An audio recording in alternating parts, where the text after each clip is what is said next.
मधुरम चॅनलमध्ये तुमच्या सगळ्यांचं पुन्हा एकदा स्वागत. आज गीतेचा अध्याय 16 याचं गीता महात्म्य आपण बघणार आहोत. दैवासुर संपद विभाग योग असे अध्यायाचं नाव आहे. 15व्या अध्यायाचं वर्णन आपण काल केलं. आदर्श जीवन कसं असावं याचा वस्तुपाठ मांडणारा हा आजचा 16वा अध्याय असं म्हटलं तरी वावगं ठरणार नाही.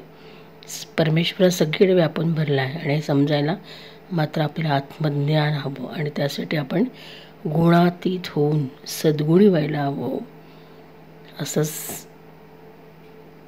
म्हणता येईल. सगुण दुर्गुण यात सद्गुणांची उपासना, दैवी गुणांची ओळख, तर दुर्गुण म्हणजे आसुरी गुणांची कामना वासनायुक्त ओळख देतात. हेच या अध्यायात सांगितलेलं आहे.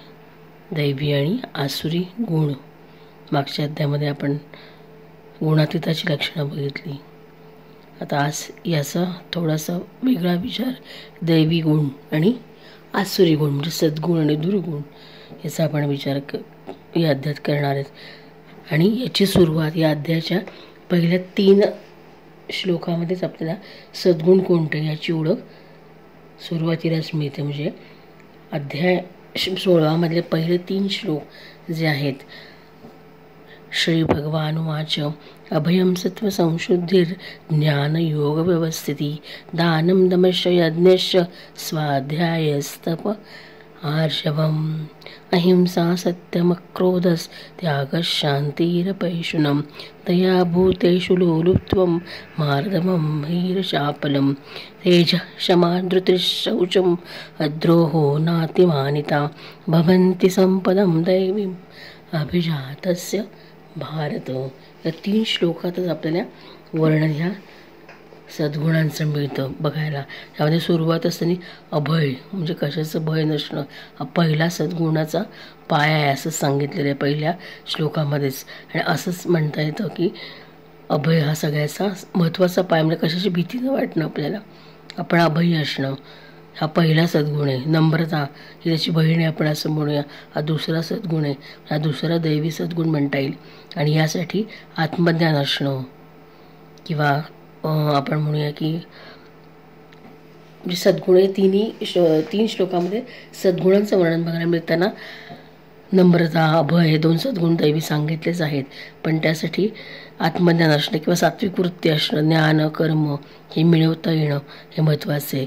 पण त्याच्यामध्ये स्वदान करणं, यज्ञ, कर्तव्य पालन करणं, तपश्चर्या, इंद्रिय निग्रह, सौजन्य दाखवणं, सत्यता असणं, कोणत्या गोष्टीचा राग न येणं, हे दुसऱ्यांबद्दल दया असणं, निर्लोभीपणा असणं, शांत वृत्ती असणं, मनामध्ये स्वभावामध्ये मार्दवता असणं, अलिप्तता असणं हे सगळे सुद्धा सद्गुणच आपल्याला सांगता येतात. म्हणजे पहिले जे 2 आपण अभय आणि नम्रता हे 2 सांगितले हे दैवी सद्गुण आहेतच. पण ते कशाच्या आधारे आपल्याला मिळवता येतात तर आत्मज्ञानाच्या आधारे मिळवता येतात. आत्मज्ञानावर आधारित आहेत असं म्हटलं तरी वावगं ठरणार नाही. आणि बाकीचे जे आपण आत्ता बोललो ते कर्तव्याने आपण प्राप्त करू शकतो. आपल्या कर्माने आपल्या कर्तव्याने प्राप्त करता येणारे सद्गुण आहेत. म्हणून त्याला आपण कर्तव्यरूप सद्गुणाचं सुद्धा विभाजन त्याचं आपण केले तरी वावगं ठरणार नाही. म्हणजे अशा अनेक दैवी सद्गुणांचा उल्लेख आपल्याला या अध्यायामध्ये मिळतो. त्यातले पहिले 3 श्लोक हे त्याचं वर्णन करतात. तेजस्विता, क्षमाशीलता, धैर्यवृत्ती, शुचिर्भूतपणा, कुणाचाही द्वेष न करणं, नम्रता, कितीतरी 3च श्लोकात कितीतरी वर्णन. या आता हिचं आपल्याला 3 श्लोकांचा अन्वय किंवा अर्थ सांगायचा नाही तर इथे आपण फक्त दैवी सद्गुण कोणते कोणते दिसले आपल्याला तर ह्याचं वर्णन इथं केले. दैवी संपत्ती म्हणजेच काय की आपल्याला जी या सद्गुणांमुळे आपण काय प्राप्त करू शकतो तर मोक्ष प्राप्त करू शकतो. आणि आसुरी किंवा दुर्गुणांमुळं आपण जर बांधले गेलो त्याच्यामधून तर आपल्या हातनं ऑब्व्हियसली काय घडणार आहे तर अधर्मच घडणार आहे असं सुद्धा म्हणता येईल. म्हणजे दैवी संपत्ती मोक्ष करी आसुरी बंधासी कारण असे. आसुरी धर्म अधर्म न जाणती, धर्म अधर्म त्याला काय माहिती नसतो. डोक्यात एखादी वाईट गोष्ट आली ती वाईटच घडते. नसेच त्यांच्यात शुद्धता, सदाचार, काम, क्रोध, लोभ, त्रिविध नरकद्वार.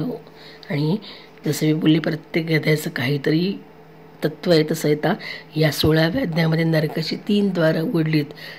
3 द्वारांचं वर्णन याच्यामध्ये सांगितले. काम, क्रोध, लोभ त्रिविध नरकद्वार आत्मनाश करीती, यापासून जो मुक्त आत्मकल्याणी आचरण करून परमगतीसी जातसे, असं त्यांनी इथे सांगितले. म्हणजे 16व्या अध्यायामध्ये दैवी गुण आणि आसुरी गुणांचं वर्णन तर आहेच, पण शिवाय काम, क्रोध आणि लोभ हे 3 नरकांची द्वार आहेत असा उल्लेख इथं सांगितलेला आहे. म्हणजे या अध्यायामधला 21वा श्लोक त्रिविधम नरक सेद द्वार नाशन महात्मना हा काम क्रोधस्तथा लोभस तस्मादे तत्रन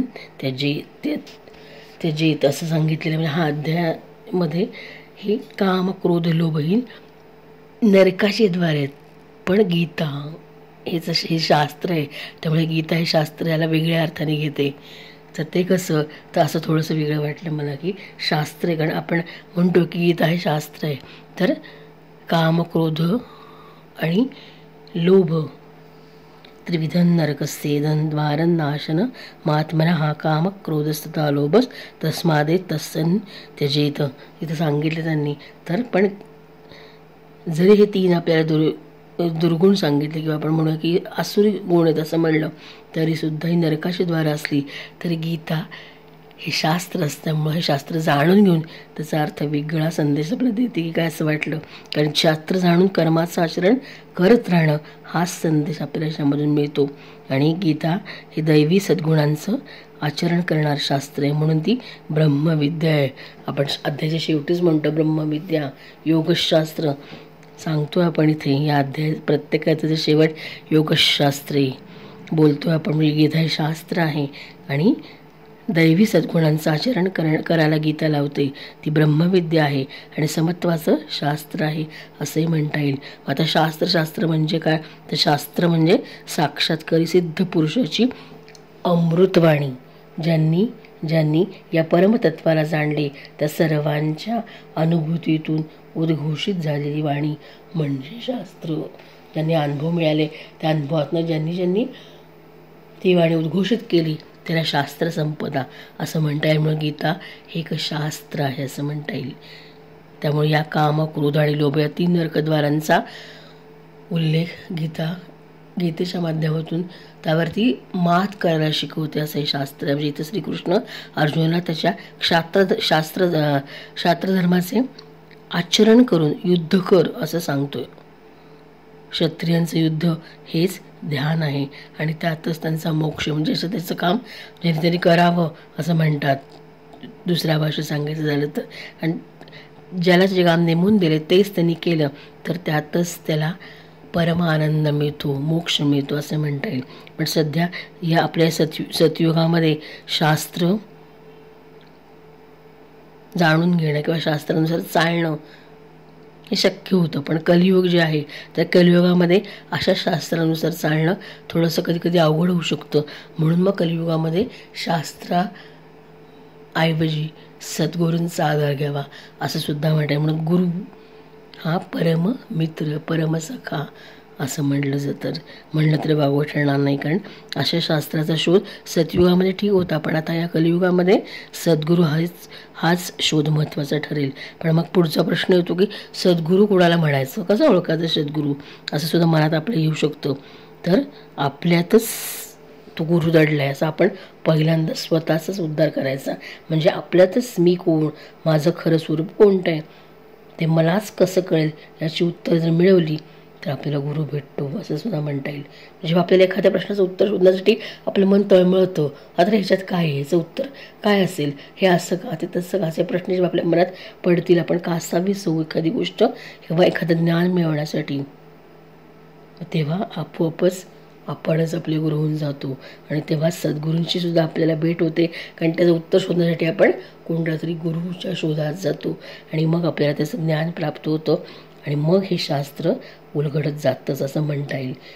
कलियुगामध्ये सद्गुरू हेच शास्त्र सांगतं असं पण दुसऱ्या भाषेत म्हणूया. शास्त्र विधी त्यागुनी स्वैर होतसे सिद्धीत स्तद्गती त्यासी न प्राप्त होत असे असं जर म्हणलं तरी वावगं ठरणार नाही. कारण शास्त्राच्या विधीनुसार वागणं हे महत्त्वाचं आहे. जर ते सोडून जर एखादा स्वैराचारपणे वागत असेल तर त्याला सिद्धी प्राप्त व मुक्ती प्राप्त होणार नाही. शास्त्र जाणून कर्माचे करत आचरण असेच भगवंत अर्जुनाला या अध्यायात सांगतायत का असं नकळत वाटून गेलं. म्हणजे इथं गीतेचं मर्म आहे. उद्धरेत आत्मना आत्मनाम 6व्या अध्यायामध्ये 5 श्लोक आहे बघा. उद्धरेत आत्मना आत्मानम असं म्हणलं जातं. म्हणजेच हे उपयोगी पडतं. संतुलन, संयमन, तत्वनिष्ठता, अलिप्तता, अनासक्ती हे सगळे मनात रुजवणं, स्वतःचा उद्धार करून घेणं आणि स्वतःच उद्धार करून घेणं स्वतःचा, हेच महत्त्वाचं आहे असं सांगता येईल. आणि मग काम, क्रोध, लोभ ही 3 जी नरकाची द्वारं या अध्यायामध्ये सांगितली आहेत, त्यांना आपल्याला जिंकता येईल. आणि हेच गीतेचं शास्त्र आहे असं आपल्याला इथं सांगता येईल या 16व्या अध्यायामध्ये. त्यामुळे या 16व्या अध्यायामध्ये शास्त्राचं महत्त्व जास्त सांगितलेलं आहे. म्हणजे गीता एक शास्त्र, ये शास्त्र विधिमुत्सृज्य वर्तते कामकार्था न स सिद्धीम वाप्नोती न सुखम परागतीम. जो शास्त्रविधीला सोडून आपल्या इच्छेने वागतो त्याला सिद्धी मिळत नाही, परमगती मिळत नाही आणि सुखही मिळत नाही. म्हणून शास्त्राचं महत्त्व आहे. पण या कलियुगामध्ये या शास्त्रापेक्षा आपण सद्गुरूंचे पाय धरले, सद्गुरू शोधला, त्याच्याही आधी आपण कोण आहोत याचा उद्धार करून घेतला. उद्धरेत आत्मना आत्मानम. तर जास्त आपल्याला आपणच ओळखू आणि आपणच आपला उद्धार करू असं नकळत 16व्या अध्यायामध्ये सांगितले. म्हणजे दैवी आणि आसुरी संपत्तीचं वर्णन ह्याच्यामध्ये केलेलं आहे. पशु आणि परमात्मा दोघांचा वास आपल्यातच असतो बघा ना. म्हणून कधी आपण खूप छान वागतो, तर कधी आपल्या मनामध्ये जर कुठली नकारात्मकता असेल, चीड असेल, राग असेल तर आपल्या हातून चुकीच्या गोष्टीसुद्धा नकळत होऊ शकतात. म्हणून माणूस ह्या दोन्ही दिशेला जाऊ शकतो असं म्हणलं तरी वावगं ठरणार नाही. आणि ज्या दिशेकडं तोंड करून आपण चालत जातो त्याची शक्ती, त्याची लांबी, त्याचा जीवनकाळ, ते अंतर हे सगळं आपणच ठरवू शकतो. आणि सगळं आपल्यातच आहे. म्हणजे कुठपर्यंत जायचं, कुणाबरोबर जायचं, कसं जायचं आणि का जायचं हे सगळ्याची उत्तर आपल्यातच आहेत. फक्त त्याचं नियमन कसं करायचं हे आपल्याला एखादं शास्त्र सांगेल किंवा एखादा गुरु आपली वाट दाखवेल असं हे म्हणता येईल. म्हणजे एकाच माणसात देव होण्याची क्षमता आहे आणि दान होण्याची क्षमता सुद्धा आहे. आणि दैवी संपदेचं नावच आहे संपदा. इथं म्हणजे धन जरी घेतलं आपण तर ज्याचा उपयोग करून आपण काही मिळवू शकतो ते धन, आणि विनिमयाचं साधन म्हणजे त्याचं माध्यम आहे असं आपण जरी म्हणलं तरी हे 2 प्रकारचे दैवी आणि आसुरी जे 2 भाग ते सांगितले, ती गुणांची जी संपत्ती सांगितली ती विनिमयाची शक्ती आहे. आणि त्यासाठी आपल्याला त्या परमात्म्याचं स्मरण करणं, परमात्म्याने सांगितलेल्या शास्त्राचा अवलंब करणं हे गरजेचं आहे असं म्हणता येईल. म्हणजे दैवी संपत्तीनं दिव्यता संपादन करून तो परमात्मा होऊ शकतो, तर आसुरी संपत्तीचा विनियोग करून तो सैतानी होऊ शकतो. आणि यासाठी दोन्ही संपदांची माणसाला संपूर्ण ओळख होणं आवश्यक आहे. नाहीतर तो भ्रमाच्या भोवऱ्यात भिरभिरत राहील आणि आयुष्य व्यर्थ घालवेल. पैसा, धन आपल्या आत्ताच्या काळात उपयोगी आहेच, पण त्याचा विनियोग कसा करायचा तर ही पण आपल्याला समजून घेणं महत्त्वाचं. म्हणजे थोडक्यात आपल्याला काय करायचं नाही हे एकदा कळलं की काय करायचे हे आपल्या हातून नकळत होतं की काय असंच थोडक्यात म्हणता येईल. म्हणजे एखादा माणूस समजा दानधर्म करतोय, दानशूर आपण म्हणतो, त्याकडे भरपूर पैसा आणतो, कुठंतरी देतो, पण ते देताना त्याच्या मनामध्ये दानशूरता नसेल आणि फक्त मी हे दिलं, मी ते दिलं असा अहंभाव असेल तर त्यांनी केलेल्या दानाचा काही उपयोग नाही असंही म्हणता येईल. म्हणजेच त्याचा विनियोगसुद्धा करता येणार आणि तो करताना त्याची भावना कोणती आहे मनामध्ये, मग ती दैवी आहे का आसुरी याचा सुद्धा विचार होणं महत्त्वाचं ठरतं. आणि मग जेव्हा आपण म्हणतो की त्याने त्याग केला किंवा तो दानशूर घेण्याचा त्याला मोह जेव्हा होतो तेव्हा दिव्यत्व त्याला लाभेल का, त्याला लाभणार नाही. कारण तो माणूस मोहाच्या आहारी गेलेला असतो, क्रोधाच्या आहारी गेलेला असतो आणि मग त्याला शांती मिळेल असं नाही. रावणाचं उदाहरण आहे आपल्यासमोर, शिखंडीचं आहे. म्हणजे ईर्षेनं, असूयानं, सूडबुद्धीनं, लोकसेवेच्या मोहाने केलेली जपतपाची साधकानं आसुरी धनाचा विनियोग केल्यामुळं निष्फळ होऊन जाते. हेच उदाहरण आपल्याला सांगता येईल. आणि हे सगळ्या दैवी आणि आसुरी सद्गुणांचं वर्णन या 16व्या अध्यायामध्ये केलेलं आहे आणि त्याचंच गीता महात्म्य आपल्याला बघायचे. आज आपला मुख्य विषय आहे. काम क्रोध मोहादी विकारांच्या आहारी गेलेला असताना आपणच आपल्याला आत्मघातकी म्हणलं पाहिजे असं ज्ञानेश्वर माऊलीसुद्धा म्हणतात, तुम्हाला माहिती असेल. म्हणजेच आपण आपल्याला ओळखलं पाहिजे, हे जे शास्त्र आपण जाणून घेतलं पाहिजे. तर हाच उल्लेख थोडासा या 16व्या अध्यायामध्ये येतो. त्याची पूर्वपेटिका ही अशी थोडं काय सांगता येईल. याच्यामध्ये 3 नरकाची द्वार यांचा उल्लेख आहे. दैवी आसुरी गुणांचा उल्लेख याच्यामध्ये सांगितला आहे. आणि गीता हे शास्त्र आहे. मग शास्त्राला का म्हणायचं, कशासाठी शास्त्र आहे, याचा पण उल्लेख आपण थोडासा केला. तर आपला मूळ विषय भगवद्गीतेचं या 16व्या अध्यायाचं पठण का करायचं, मनन चिंतन का करायचं, त्याचं महात्म्य आपण बघतोय. श्री महादेव म्हणाले, पार्वती आता मी गीतेच्या 16व्या अध्यायाचे महात्म्य सांगतो, ते ऐक. गुजरातमध्ये सौराष्ट्र नावाचं एक नगर आहे. तिथे खडकबाहू नावाचा इंद्रासारखा प्रतापी राजा राज्य करत होता. त्याचा अरिमर्दन नावाचा गंडस्थळातून मदरस वाहत असणारा एक मदोन्मत्त हत्ती होता. एके रात्री तो हत्ती साखळदंड आणि साखळदंड बांधलेला खांब उकडून टाकून बाहेर पडला आणि त्याचे माहूत हातात अंकुश घेऊन दोन्ही बाजूला त्याला धाक दाखवित होते. परंतु चिडलेल्या हत्तीने कोणाची पर्वा न करता आपला हत्तीमाल मोडून टाकला. त्याच्यावर चहूबाजूने अंकुशाचा मार चालू होता, पण हत्तीला जराही भीती वाटत नव्हती. उलट माहूतच घाबरले. हे आश्चर्यजनक वृत्त ऐकून स्वतः राजा हत्तींना वश करण्यात प्रवीण असणाऱ्या राजकुमारांना बरोबर घेऊन तेथे आला आणि त्यांनी त्या बलदंड मोठे दातांचे सुळे असणाऱ्या हत्तीला पाहिले. शहरातील लोक आपला हा मदंदा सोडून आपल्या मुलांना धीर देत लांब उभे राहून त्या महाभयंकर हत्तीला पाहत होते. इतक्या तलावात स्नान करून एक ब्राह्मण त्या रस्त्याने चालला होता. तो गीतेच्या 16व्या अध्यायातील अभयम इत्यादी श्लोक म्हणत निघाला. पहिला श्लोक गीतेचा आपण बघितला.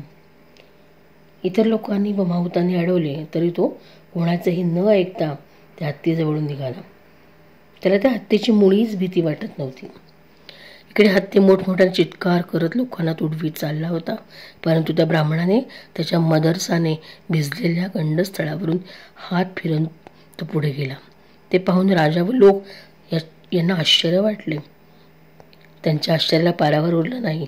राजाचे कमळासारखे नेत्र विस्फारित झाले. त्यांनी ब्राह्मणाला बोलावून विचारले.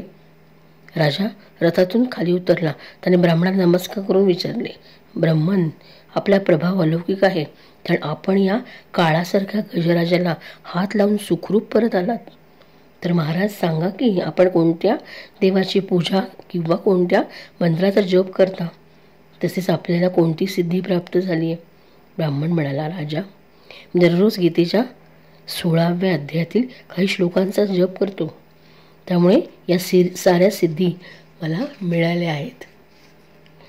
महादेव म्हणाले, तेव्हा हत्तीचा पराक्रम पाहण्याचे सोडून राजा ब्राह्मणाला घेऊन आपल्या महालात आला. तेथे शुभमुहूर्त पाहून ब्राह्मणाला 1,00,000 सुवर्णमुद्रा देऊन संतुष्ट केले व त्याच्याकडून गीता मंत्राची दीक्षा घेतली. गीतेच्या 16व्या अध्यायातील सुरुवातीच्या काही श्लोकांचा अभ्यास झाल्यावर त्याच्या मनात एक मदमत्त हत्तीला सोडून त्याच्यावर आपला प्रभाव पाहण्याची इच्छा उत्पन्न झाली. बघा, ब्राह्मणाकडून गीता मंत्राची दीक्षा घेतली. गीतेच्या 16व्या अध्यायातील सुरुवातीच्या काही श्लोकांचा अभ्यास झाल्यावर त्याच्या मनात, राजाच्या मनात एकदम मदमत्त हत्तीला सोडून त्याच्यावर आपला प्रभाव पाहण्याची इच्छा उत्पन्न झाली. म्हणून तो काही सैनिकांचा हत्ती मलापाशी गेला. माहुतूला तो एकदम मदमत्त हत्ती सोडायला सांगितला. राजा आता निर्भय झाला होता. कशाने? तर गीतेच्या 16व्या अध्यायाचं पठण त्याने केलं होतं. राज्यातील सुखविलास त्याला तुच्छ वाटू लागले. किंबहुना आपले जीवन तृणवत असून किंवा ते समजून तो त्या मोकळ्या सोडलेल्या हत्तीसमोर गेला. साहसी माणसात अग्रगण्य असणारा बघा राजा खडकबाहू 16व्या अध्यायातील गीता मंत्रावर श्रद्धा ठेवून हत्तीजवळ गेला. म्हणूनच मी सांगितलं सुरुवातीला अभयम, कशाची भीती नसणारा, हा पहिला महत्त्वाचा गुण पाहिजे. आणि मग नम्रता, हे 2 सद्गुण आहेत. सुरुवातीचे 3 श्लोकच याचं वर्णन देतात. श्रद्धा ठेवून हत्तीजवळ गेला आणि सतत मदधारा वाहत असलेल्या त्याच्या गंडस्थळावरून हात फिरवून सुखरूप परत आला.